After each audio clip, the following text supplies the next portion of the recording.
What's up YouTube? We're back at it again, working on the Super Beetle project again. And if you didn't watch the last video, we'll put the link right here. But we got it idling and we're ready to take it for a run. What we really need to do is get some seats in it so that we can actually drive it around the neighborhood. So what you can see here is I already got the first seat kind of mocked up in there.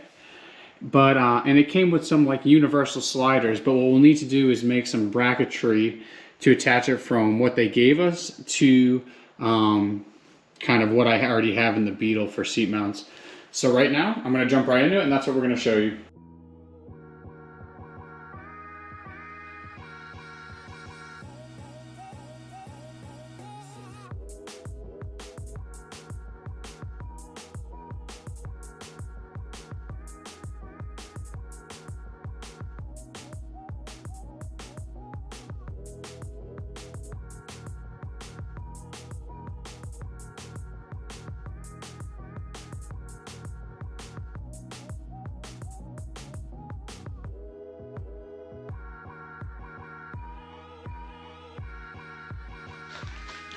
So now you can see I just basically have these brackets here with the nuts welded on just to make it a little easier when it's in the car. And then all I need to do now is kind of make a piece that attaches from here to here and here to here, and that has the same bolt pattern. You see these 4 bolt holes.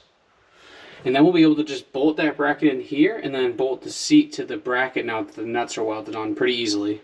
So we'll show you those next steps here. We're getting pretty close. What I won't show you is I'm doing the exact same thing for the passenger side just to get both seats in at once, because I'm not going to put the driver's seat in to have all my fun and then, you know, take another month, 2 months to get the passenger seat in. So we're going to get those all in before we do anything else. So you can see here we made our extra brackets and we just drilled small holes in it so that we can basically line it up here. And we're just going to use that to transfer the holes into our bracket that's already in the car. And then essentially we will bolt these down and then we will weld them to the horizontal, or whatever this direction would be, brackets. We'll weld them here, here in the 4 corners, and we'll have one side done. Alright, so we got the seat fitted exactly how we want it. The brackets are all touching the way they should. It's a little easier to see on this side.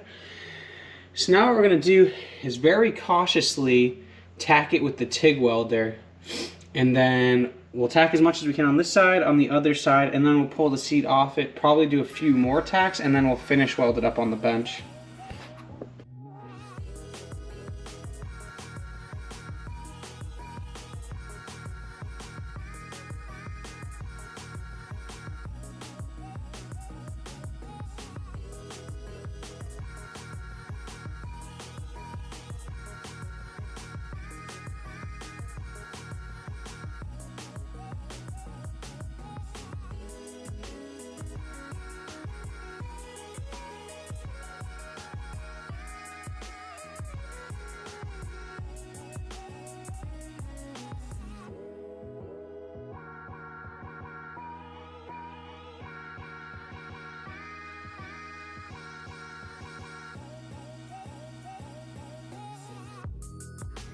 Alright, it's a little messy over here, but you can see we got the second bracket all welded up. I'm actually pretty happy with the way these welds came out. Don't know how well you can see them, but I'm satisfied. So from here, we're just going to let these cool off. We'll give them a quick coat of black paint just to kind of keep them from rusting and to kind of make them look a little nicer. And from there, we'll be able to mount our seats. So after that, we will get our seats all mounted. You can see I'm dying here. It's about 91 in the garage right now. So what we'll do is we'll get the seats in, and then we're going to kind of go through some final checks. Make sure there's no hoses loose, anything with the coolant, oiling system, put air in the tires, put the rear fenders back on, and then we're going to be able to roll out of the garage and take it for a spin. So here we go. Alright, a little bit of paint, and I am very happy with these. So the next thing I'll show you is the seats installed in the car with these beautiful brackets. Alright, and here we go. We have the seats in. My wife already came in and got herself adjusted. Here's my seat in my driving position, and I'm really happy with how they came out, how they fit in here. Everything just looks great. We gave the car a quick vacuum, so it's nice and clean. put our little relay board back up in its spot. Obviously, we're gonna have to redo some wiring down the road and potentially redo this dash, but for right now, it's fine.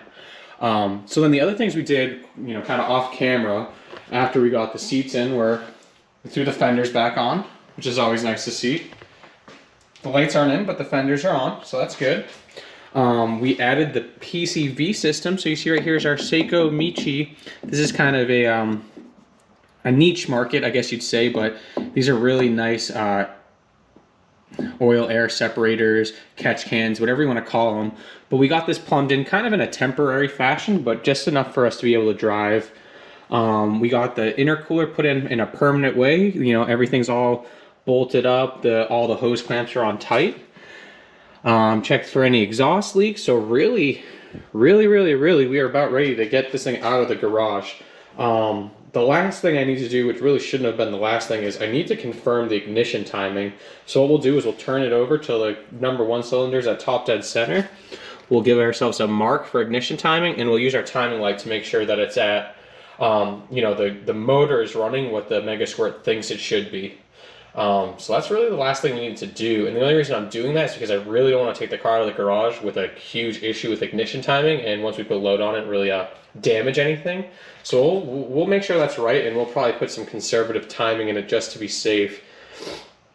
Other than that, we're going to go through the tune real quick, which I'll show you after we've done the ignition timing, but we're going to go through the tune and try to get it to do a little bit of the auto analyzing, or I'm trying to think what it is. It's called Veal or something like that in the MS3. But essentially it's going to be like an auto tune function, and we'll try to give it a shot to at least do some auto tuning while we're idling.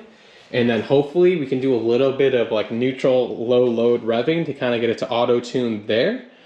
And then hopefully from that point we'll be able to pull out of the garage and actually take it for a spin. So I'm extremely excited for this. I think really what we need to do right now is just get going, get the ignition timing proved out. I'm going to do a quick check on the tune, which I'll show you guys, just because I noticed that there's some really aggressive ignition timing in the spark map, and we definitely want to bring that down just to make sure we don't have any issues. But yeah, let's get into it.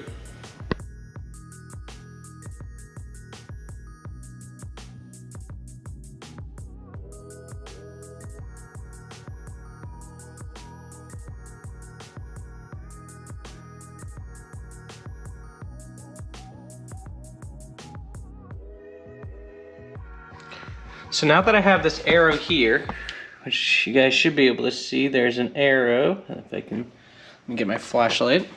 It's in my cell phone. So you can see there is an arrow right there that has to point straight up to know we're at top dead center. And then what I did here is with my file, I made a mark at 0. Now we will put the timing light on the ignition 1 spark plug. I'm sorry, piston 1, whatever, the #1 spark plug wire, and we'll see how well that lines up. I'm going to set it to 10 degrees in advance because that's kind of what the standard is in the Mega Squirt. So we should see it, the timing light should show us it at 10 degrees. If not, we'll use the Mega Squirt to adjust it. We're basically calibrating our ignition timing in the computer. So we'll do that now.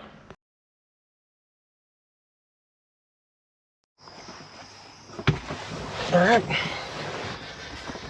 Let's give this a shot. I'm still gonna work on the idle because I think it was a little high, but let's see what happens. I can actually start with that to get a low idle.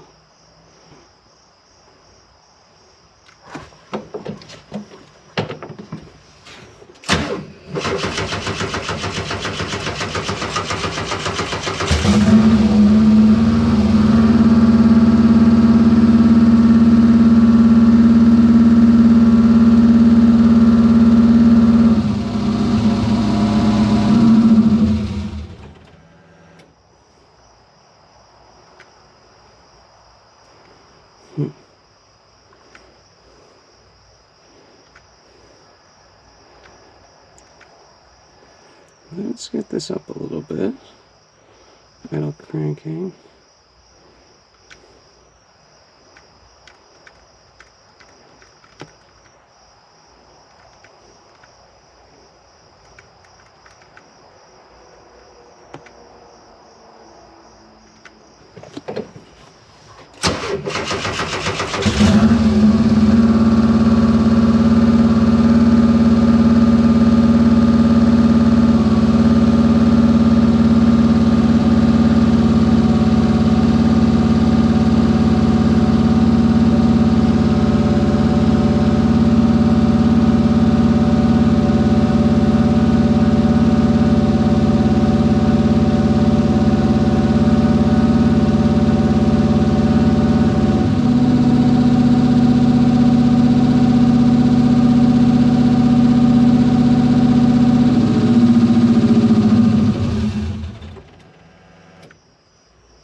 working on it. All right, let's see if we can get the timing going on this. Make sure it's right.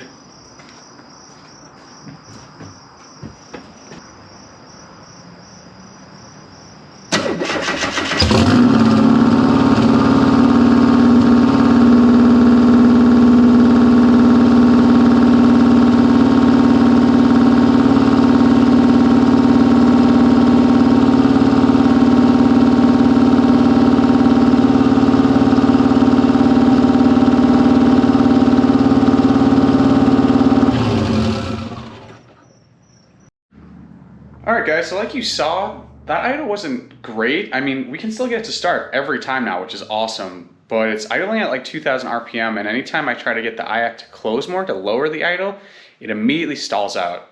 And I was thinking back, and the only time I got it to run with the idle low was when the fuel injectors were leaking. So I think what may be happening is that we just don't have enough fuel in the map in that low RPM, and the motor's just dying out because it doesn't have enough fuel to keep it going. So what I'm gonna do now is mess with the map just a little bit and see if we can get it to idle down around 800, because I really don't want to start driving it unless we know we can get it to idle where we want. The other thing I did just kind of off camera is I went through the map. I think I mentioned this before, but the spark timing was really aggressive, so I updated that a little bit.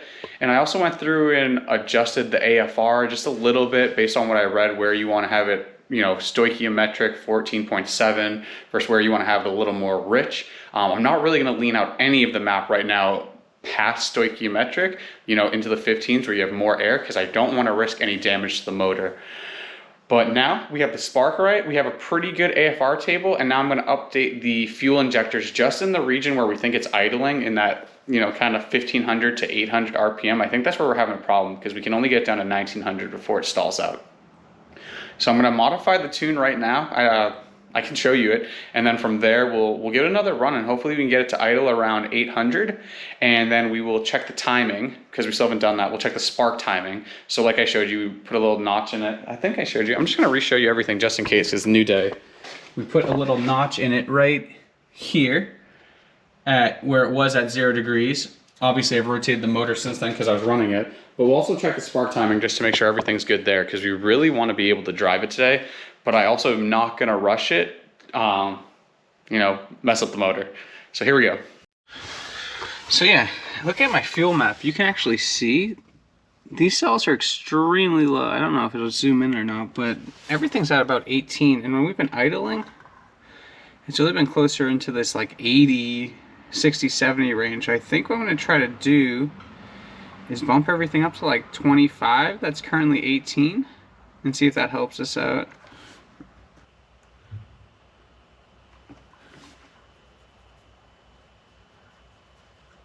All right, now let's give it a shot.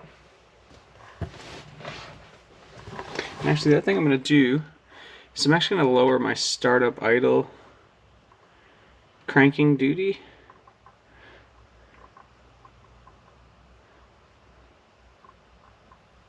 I'm going to put everything up by, let's go with 5 to start.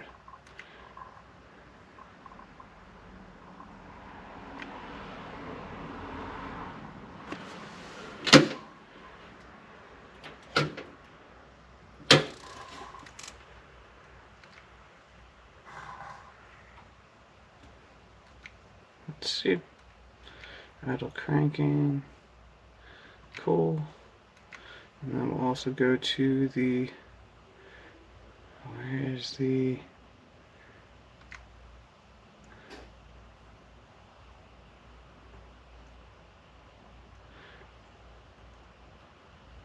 I'll put all these up as well by about 10.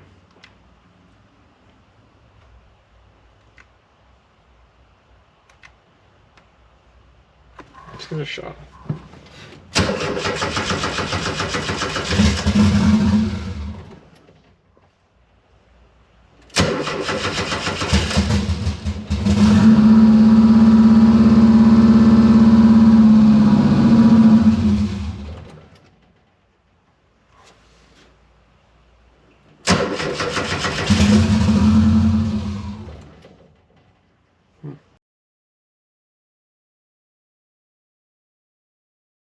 The only problem is we definitely have an airlock because it's overheating, but show you startup and running.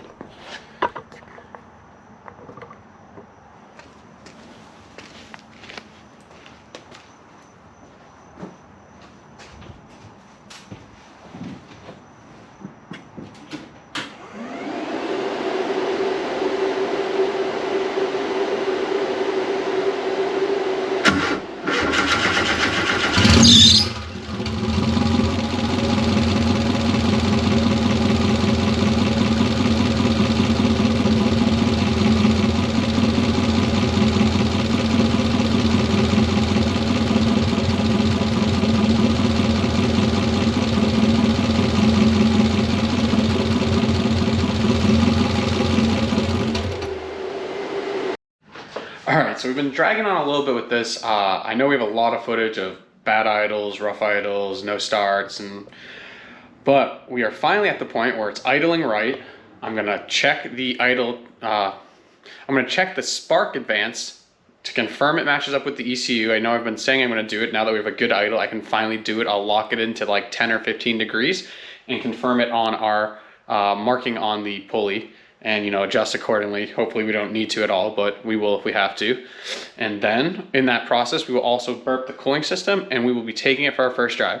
So tune in while we do that now. All right, we got our no spill coolant filling funnel kit. It's a mouthful. And we're hoping this will solve all our problems with burping the system, because it'll allow us to add more coolant without it flooding everywhere, spilling on the exhaust. So hopefully between our funnel kit and now we have a new timing light, we'll be able to get this thing ready to drive today. We'll either take it out tonight or first thing in the morning, because it's already getting late.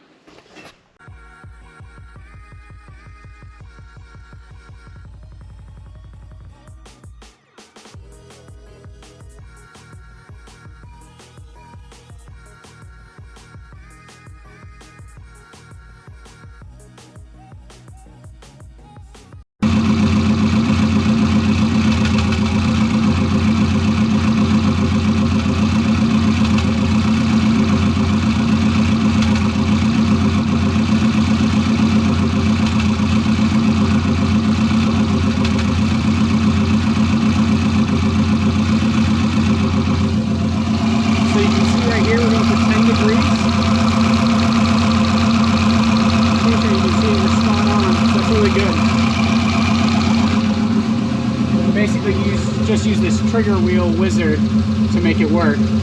So we're all set there. Now we're just gonna burp the cooling system.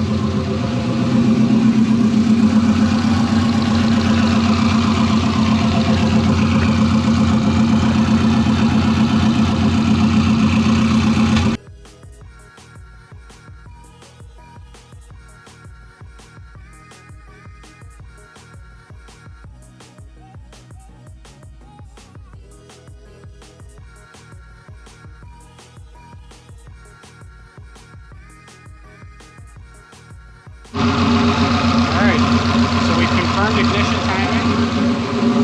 Cooling system appears to be burped because we were up to 209. We're down to 195. So I'd say we're doing pretty good right now. I think the next thing is a drive.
I can say is I am super excited with how that went. I really couldn't be happier.